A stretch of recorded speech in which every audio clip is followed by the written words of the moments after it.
in the past, the India's portion was very, very small, with that thin green slim line, right? But in future, they say it will be as large as US. And it is very simple. We can say what all are the obstacles in doing A, B or C, but the driver has to be the market. And if India is going to be the large market, and I would submit India is not only the $1.2 billion, 1.2 billion people market. I think somebody said it in the morning very well. The applicability of what we do for India in the rest of the world is going to be higher in the new world than the applicability of what you do for US market. Because yes, the aspirations is for everybody to be like what Europeans and Americans do, but reality is that the larger market is outside those regions. And so again, when I was listening to panel, they said make for India, it can't be hand-me-down products, totally agree. But those products will be equally applicable in China, in Brazil, in a lot of other parts of the world, right? So I do believe this trend, that India will be the place where the decisions of what products, when to launch what, how much money to spend in which area, which obstacle to attack first, all those things, the decision making is going to happen more and more in India. And this also will be an opportunity for India-based chip designs. Other point, India, and this also somebody talks, like 20,000 chip design engineers in India, and we do so many chips for the world, right? So we have the talent, we can do it.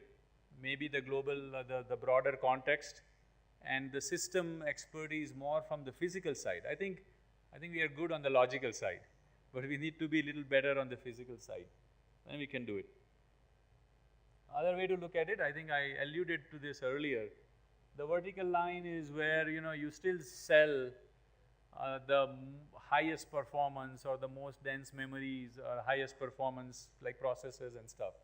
But if you look at the horizontal circle, the sort of SOPs, that is what will give an opportunity for a chip design factory, right? And from that sense, one can say IoT is really the time for India, because from our design expertise, learning from software, and factory, meaning we have to learn the manufacturing concepts, and we don't have to learn everything from India. The world is very small now, right? Sometimes I have to beg for work to be done from Hubli or Bhubaneswar, and I have to tell them that, these days it is easier to move data than to move people. Please understand that. Right? So same thing, what is happening here, to learn from anybody is not, there is no obstacle to it. Right? People can come in less time from Beijing or Tokyo or New York to India than my forefathers took to go from Bombay to, let's say, small village in Gujarat. So the world has really become small. If we combine whatever we can learn from software industry and the manufacturing industry, then in this chip design area, we can take advantage of IoT and make that the time for India. And then you can argue whether that is manufacturing, that is design, did it bring more jobs or less? But the reality of the life is the old type of jobs are not going to be there. It'll be all new type of jobs. I kind of remember when I was in high school, the most common essay was, should we do industrialization or not in India? No, we should not do, because it will take away jobs. Today we are saying, let's do industrialization, let's do manufacturing because it will bring jobs. But we have to move forward. Let's do everything. Let's do design, let's do manufacturing, let's understand how they intertwine with each other, and then we'll do well, right? I think I'm almost at the end. So I guess what I'm saying here is that variety explosion of electronic devices, which are primarily going to be made in a chip, along with the constraints like it has to be most cost efficient and just in time. That is the driver. That is what we need to adapt to. And the fact that India has been at it for a while, and it is easier to build these type of chips, actually anywhere, but especially in India. It's easy to build SOCs. The world is globalized enough, India has been part of it for long enough that we get it, right? I mean, when I went to US, to learn how to drive was a big issue.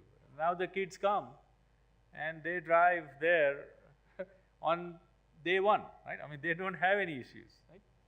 So, the fact that it is easier to build these SOCs, I think we have a great opportunity to be a hub, to be chip design factory. So I'm trying to play with the words design as well as manufacturing, both included in this new hardware that we'll have to build. And let's build those design factories. And obviously, this is my view, this is the role that I want Sankalp to play. I'm sure you all know why you want to do what you want to do and what you want to do. And hopefully this example gives you some idea as to how do you put it in a more larger context, and then how do we work with each other. Because I think that's another trait that Sankalp has. We would love to work with anybody and everybody. I mean, obviously there is some practical limits to who all you can work with, for anybody and everybody as well. Because you know that service mentality is also important, but either or mentality has to go. You can do service and IP both. You can do design and manufacturing both. You can serve Indian market as well as the world market both. You can do all that, right? So thanks for listening to me. And if I have some more time, then I'll be, no? All right. Okay, so then no more questions, right? All right, no issues. So again, thank you very much.